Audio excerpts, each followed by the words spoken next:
En el brunch familiar anual, mi hermana golpeó su copa. Por nuestro dulce patrocinador, que siempre paga, pero nunca es invitado. Se rieron. Yo levanté mi café y dije, por los que acaban de recibir una notificación, su ayuda hipotecaria ha desaparecido. El teléfono de mi hermana vibró primero, luego el de mi padre, y entonces la habitación se quedó en silencio. Se suponía que debía ser solo otro brunch familiar. Pero para mí, era la última vez que me sentaría en uno de estos eventos, fingiendo que sus bromas no dolían. Pasé años tragándome todo, dejando que se burlaran de mí por ser reservado, permitiendo que se rieran mientras cobraban los cheques que les enviaba, como si fuera un impuesto silencioso que debía pagar por ser el callado. Pero esta vez, no estaba cansado. Estaba acabado. No era rabia. Esa etapa la había superado hace meses. Lo que sentía ahora era más frío, enfocado, calculado. Esto se trataba de corregir, de finalmente devolver el favor. El brunch era otra vez en casa de María. Su fantasía suburbana de 2 plantas de la que le encantaba presumir, pero que no podía costear sin mí. Siempre actuaba como si ser la anfitriona la convirtiera en la reina de la familia. Como si comprar muebles de jardín en liquidación y alquilar la vajilla la convirtiera en una matriarca. Pero los dos sabíamos quién sostenía esa casa. Todos llegaron vestidos para las redes sociales, gafas de sol, ropa blanca y sonrisas cuidadosamente casuales. Mi padre con uno de sus polos de golf, aunque no jugaba desde hacía años, mi primo Víctor actuando como si hubiera inventado las criptomonedas, aunque me pidió dinero para el alquiler hace 3 meses. Nadie preguntó cómo estaba, nunca lo hacían. Me senté observando cómo picaban quesos caros que yo había pagado, sirviéndose copas de botellas que yo había comprado, actuando como si tuviera suerte de estar incluido, como si no pasaran cada 2 meses pidiéndome ayuda. Morría siempre lo decía en tono de broma, solo un pequeño préstamo de nuestro banquero familiar. ¿Verdad, Álvaro? Se reían cuando lo decía. Siempre se reían, como si ayudarlos no fuera agotador. Como si yo no trabajara 60 horas semanales para cubrir los huecos de su estilo de vida mientras ellos jugaban a la estabilidad. Así que cuando María golpeó su copa, ya sabía lo que venía. Se levantó sonriendo como si estuviera en el escenario de una gala benéfica ridícula. Por nuestro dulce patrocinador, que siempre paga, pero nunca es invitado.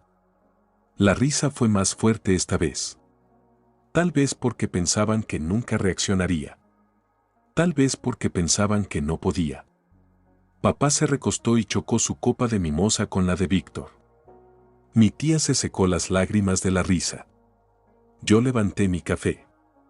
Por los que acaban de recibir una notificación. Su ayuda hipotecaria ha desaparecido. El impacto fue instantáneo. El teléfono de María vibró una vez. Miró hacia abajo. Su sonrisa se quebró, apenas. Luego un segundo zumbido. Su rostro cambió. Entonces el teléfono de papá se iluminó. Lo tomó con lentitud. Leyó algo, parpadeó, miró a su alrededor como si alguien hubiera movido el suelo bajo sus pies. La habitación cayó en un silencio extraño. No los miré directamente. Solo seguí. Y hay más en camino. Entonces tomé un bocado del croissant en mi plato como si nada hubiera pasado. Había cancelado los pagos automáticos la noche anterior. Los que había estado haciendo en silencio para la hipoteca de María y el arrendamiento del coche de papá. Nunca supieron que las cuentas estaban a mi nombre. Simplemente asumían que la ayuda siempre estaría allí. Me aseguré de que las notificaciones llegaran durante el brunch. Les gustaba burlarse del patrocinador. Ahora el patrocinador estaba cerrando la cuenta. María desapareció dentro de su casa en cuanto su teléfono vibró por segunda vez. Intentó disimularlo. Una sonrisa falsa. Una excusa murmurada sobre revisar el horno o lo que sea. Nadie le creyó. La observé a través de la ventana de la cocina desde donde estaba sentado. La vi pasearse cerca del mostrador, el teléfono pegado a la cara, probablemente actualizando la app una y otra vez, como si los números se fueran a arreglar solos. Probablemente estaba comprendiendo que los pagos no salían automáticamente de su cuenta. Nunca lo hicieron. Durante los últimos 13 meses, había estado cubriendo el déficit de su hipoteca, completando en silencio lo que le faltaba cada primero del mes como un reloj. Se decía a sí misma que lo estaba manejando, pero esa gestión dependía completamente de mí y ahora se había acabado. Cuando volvió a salir, su voz era más tensa. No gritaba, no era dramática, solo controlada, como alguien intentando no entrar en pánico. Dijo que no sabía qué estaba pasando, que algo raro ocurría con su prestamista y me preguntó lo suficientemente alto para que todos escucharan si yo sabía algo. No la miré. ¿Te refieres, además del mensaje que decía, tu ayuda hipotecaria ha sido desactivada? La mesa quedó completamente en silencio. Intentó mantener la compostura. Trató de volver a su versión de la realidad. Dijo que debería haberle avisado si algo había cambiado. Que debía hablar con ella antes de tomar una decisión que podría afectar su casa. Le pregunté cuándo fue la última vez que habló conmigo sin pedirme dinero. Eso sí que impactó. Maria siempre supo cómo cambiar la narrativa, cómo convertirse en la víctima, pasara lo que pasara. La última Navidad, me arrinconó en el pasillo y lloró por ser madre soltera con demasiado orgullo para pedir ayuda, mientras bebía vino que yo compré y le daba a su hijo un iPad que yo pagué. Sabía cómo obtener lo que necesitaba, pero ya no. Se quedó callada después de eso. Permaneció sentada, enviando mensajes, probablemente a su prestamista, tal vez a su exmarido, no lo sé. Pero el aire a su alrededor había cambiado. Ya no era el centro de atención. Ya no lideraba el brunch. Fue entonces cuando mi padre empezó a entender. Llevaba un rato revisando su teléfono, fingiendo que nada de esto le molestaba. Pero entonces se tensó, frunció el ceño y carraspeó como si fuera a hablar frente a un tribunal, no a una mesa de brunch. Preguntó si había hecho algo con su arrendamiento. Dijo que acababa de recibir un mensaje que el pago no se había procesado, que el concesionario se pondría en contacto. No levanté la vista. Solo dije que dejé de pagarlo. Dijiste que querías ser más independiente. Parpadeó y luego se rió con nerviosismo, como si hubiera hecho una broma. No era así. Dijo que teníamos un acuerdo, que me devolvería el dinero, que yo le había prometido cubrirlo hasta que su proyecto inmobiliario despegara. Eso fue hace más de un año y no he visto ni un céntimo. Hizo más promesas que llamadas. Le recordé algo que me dijo una vez cuando tenía 16 años y le pedí ayuda para comprar un portátil para la escuela. Me lo dijo palabra por palabra, si quieres algo, averigua cómo conseguirlo. Así funciona la vida. Él no recordaba haberlo dicho, pero yo sí. Maria finalmente levantó la vista del teléfono. También lo sentía. El cambio de temperatura, la forma en que el resto de la mesa se había quedado quieta, los ojos saltando entre los tres como si se hubieran sentado en medio de una negociación de rehenes. Me recosté en mi silla, tomé otro sorbo de café y sin siquiera mirarlos, dije, esto es solo el comienzo. Pronto entenderán cómo se siente que se espere de uno darlo todo y no recibir nada. Nadie se rió esta vez. Por primera vez en años, no me sentí como el callado. Me sentí como el único que hablaba. Después de ese momento, el aire nunca volvió a la normalidad. Lo intentaron, claro. Mi tía alcanzó la bandeja de frutas y comenzó a divagar sobre algo que había visto en un programa de cocina. Víctor soltó un chiste sobre necesitar otra bebida antes de que el tío Álvaro cancelara el brunch, también. Algunas personas soltaron risitas nerviosas, pero no funcionó. Nadie estaba relajado ya. No estaban acostumbrados a sentirse inseguros conmigo. Yo siempre era el amortiguador. El que se quedaba callado, firmaba cheques y desaparecía antes del postre. El que hacía todo más fácil sin pedir nada a cambio. el que se convertía en blanco de bromas porque asumían que el silencio era debilidad. Ahora no sabían en qué posición estaban. No sabían qué era lo que yo controlaba. Esa era la parte que empezaba a carcomerlos. Todos estaban pensando lo mismo. ¿Qué más ha estado pagando Álvaro? María ya no fingía. Seguía deslizando el dedo por su teléfono como si intentara resucitar su saldo. La sonrisa con la que había llegado se había desvanecido, reemplazada por algo mucho más cercano al pánico. Se levantó de nuevo y entró sin decir una palabra, probablemente para llamar a su prestamista. Me imagino esa conversación, como intentó fingir calma, preguntar si había habido un error, y luego quedarse fría cuando le confirmaron lo que ahora estaba descubriendo, que durante más de un año, yo había estado cubriendo su hipoteca, y ahora ya no lo haría. Papá estaba rígido. Tenía los brazos cruzados sobre el pecho y no había levantado la vista del teléfono desde que mencioné el arrendamiento. Él pensó que había conseguido un acuerdo el año pasado. Pidió un impulso a corto plazo. Solo unos meses hasta que una propiedad en alquiler en la que había invertido empezara a generar ingresos. Eso fue hace 15 meses. Mantuve el arrendamiento por costumbre. No porque lo respetara, sino porque no tenía ganas de verlo desmoronarse. Ahora sí.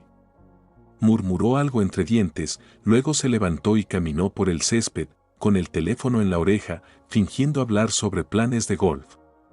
Odiaba no tener el control. Lo odiaba aún más cuando los demás se daban cuenta. Mientras tanto, Víctor se retorcía junto al enfriador de vinos. Aún no había recibido un golpe directo, pero podía sentir que se acercaba. Seguía mirándome como si fuera a decir su nombre a continuación, como si fuera a anunciar algo frente a todos. Intentó suavizarme, dijo en voz baja que me apreciaba, que no todos lo hacían, pero que él siempre lo notaba, que deberíamos hablar algún día, solo él y yo. Sin la familia. Asentí, pero no respondí nada. Él sabía lo que eso significaba. Y lo que ninguno de ellos entendía del todo todavía era que solo estaban viendo la primera oleada. Pasé el último mes preparando esto, desvinculándome en silencio de todos los favores financieros. Cerré cuentas, cancelé pagos automáticos, revoqué permisos. No se dieron cuenta porque nunca prestaban atención. Estaban tan acostumbrados a que el dinero apareciera que se olvidaron de preguntar de dónde venía. No tenía que alzar la voz. No necesitaba un discurso dramático. Solo necesitaba una taza de café y un silencio lento y deliberado. Porque en el silencio no podían predecirme, no podían manipularme, no podían controlarme, y eso era lo que más los asustaba. María volvió a salir con el teléfono en la mano y la mandíbula tensa. No habló. Solo se sentó con fuerza en su silla y miró su plato vacío. Lo que le habían dicho por teléfono había atravesado cualquier historia que todavía se estuviera contando a sí misma. Papá regresó unos minutos después, murmurando algo sobre llamar al concesionario el lunes. Su voz era más baja ahora. No me miró. Víctor no tocó su comida. ¿Y yo? Solo me recosté en la silla y observé cómo el brunch que solía pagar se deshacía pedazo a pedazo. Ya no se trataba de venganza. Se trataba de control. Y por primera vez, se dieron cuenta de que nunca habían tenido ninguno. María no habló con nadie durante los siguientes 30 minutos. Solo se quedó allí, deslizando el dedo por su teléfono con la intensidad de alguien que busca un botón de reinicio. Su hijo se acercó y le preguntó si podía meterse a la piscina, y ella le gritó lo suficientemente fuerte como para que todos lo oyeran. Eso era nuevo. María nunca rompía el personaje en público, ni siquiera con la familia. Papá seguía con los brazos cruzados como si se estuviera preparando para algo, probablemente calculando si podía convencer a uno de sus amigos del golf de que firmara como avalista en un nuevo arrendamiento. Su orgullo era enorme, pero no tanto como sus deudas. Víctor seguía intentando actuar con normalidad, desviando las conversaciones hacia cualquier cosa no relacionada, deportes, criptomonedas, música, pero nadie respondía. Cada pocos segundos, sus ojos volvían a mirarme. Aún no había recibido ningún mensaje, pero el silencio a su alrededor se hacía más fuerte. Entonces empezó lo inesperado. Mi tía Carmen, la que siempre presumía de tener buen crédito y una vida bien gestionada, soltó un pequeño suspiro raro. La pantalla de su teléfono seguía encendida. La miró durante mucho tiempo antes de decir en voz baja que su tarjeta acababa de ser rechazada. La que siempre usaba para hacer la compra. Todos la miraron. Ella me miró a mí. Nunca les conté esto, pero hace meses me había pedido una recarga de emergencia única en su tarjeta cuando se le acabó el subsidio por desempleo antes de tiempo. Dijo que solo sería por un mes o dos. Ni siquiera pedí detalles. Solo conecté un pago recurrente a una subcuenta que me dio y lo dejé correr. No era mucho, pero era suficiente para evitar que cayera en picado. Lo había cancelado justo la noche anterior. Uno pensaría que unos pocos cientos no causarían pánico, pero no es la cantidad. Es el mensaje. Pude sentir el cambio. Nadie lo dijo en voz alta, pero todos lo estaban pensando. ¿Hasta dónde llega esto? Entonces ocurrió. Otro giro que no había planeado. Rob, el marido de María, salió al patio. Se suponía que no debía estar allí. Llevaban meses separados. No habló con nadie al principio. Solo se acercó a ella y le susurró algo. Ella parecía a punto de estallar. Luego se giró hacia mí. ¿Tú se lo dijiste? Parpadeé. ¿Decirle qué? Que la casa podría entrar en impago. Que podríamos perderla. Que he estado aceptando tu ayuda, tú se lo dijiste. Negué con la cabeza. No hacía falta. Se volvió hacia Rafael y entraron juntos en la casa. Se podía ver prácticamente la discusión formándose en el aire detrás de ellos. Yo no le había contado nada, pero sabía que él estaba suscrito al mismo servicio de monitoreo de crédito que yo. Y si las alertas seguían activas en la cuenta vinculada a su hipoteca compartida, las habría recibido en cuanto se detuvieron los pagos. Siempre pensaron que el peligro era que yo hablara. Pero la verdad era que no necesitaba decir una sola palabra. Había organizado todo de tal manera que, una vez que me retirara, la verdad empezaría a hablar por sí sola. Más teléfonos comenzaron a vibrar alrededor de la mesa. Mi prima Laura, que había pedido ayuda por un aumento temporal del alquiler en su apartamento del centro, de repente parecía haber visto un fantasma. Estaba a medio camino de contarle a alguien sobre una despedida de soltera cuando se detuvo a mitad de frase y se quedó mirando su teléfono. «Esto está roto», murmuró. No respondí. Ellos se estaban desmoronando. Sin rabietas, sin gritos, sin drama. Solo una retirada limpia y repentina de energía y observar cómo la máquina dejaba de funcionar sin ella. Bebí un sorbo de mi bebida y me recosté. Nadie se reía ya. Ni siquiera Víctor. Aún no sabían cuánto más había retirado. Y aún no había terminado. Nadie comía ya. El brunch se había convertido en una especie de fila de espera. La comida perfectamente curada que María había publicado esa mañana en Instagram seguía allí, intacta. El hielo en las bebidas se había derretido. El aire se había espesado. Las risas de antes parecían pertenecer a otro evento completamente distinto. No dije una palabra. No hacía falta. Ya había hablado. Víctor fue el primero en romper. Se levantó y me hizo una señal para que lo siguiera hacia la puerta lateral, como si fuéramos adolescentes escapándonos para fumar un cigarrillo. Lo seguí, más por curiosidad que por otra cosa. Quería ver cómo se veía su versión del pánico. Me preguntó si había oído algo sobre una bandera rara en su solicitud de préstamo. Dijo que probablemente no era nada, pero que tal vez tenía que ver con lo de las criptomonedas que estaba preparando. Su voz temblaba en la tercera frase. No tenía ni idea de que yo ya lo había visto. Que en el momento en que usó el nombre de mi empresa como referencia sin avisar, recibí una alerta. Ni siquiera lo escribió bien. Le dije que había eliminado mi nombre de todo lo que alguna vez me había vinculado con él. Referencias bancarias, consultas de crédito, garantías personales, todo. Y ya que estaba, marqué su empresa ante 3 agencias diferentes por uso sospechoso de finanzas de terceros. Su rostro se desplomó. No gritó. No discutió. Solo parpadeó como si no pudiera creer que realmente estuviera pasando. Dijiste que creías en mi proyecto, susurró. Creía en que no me usaría sin avisar. Volvimos a la mesa y todos volvieron a quedarse en silencio. El hijo de María ya estaba dentro.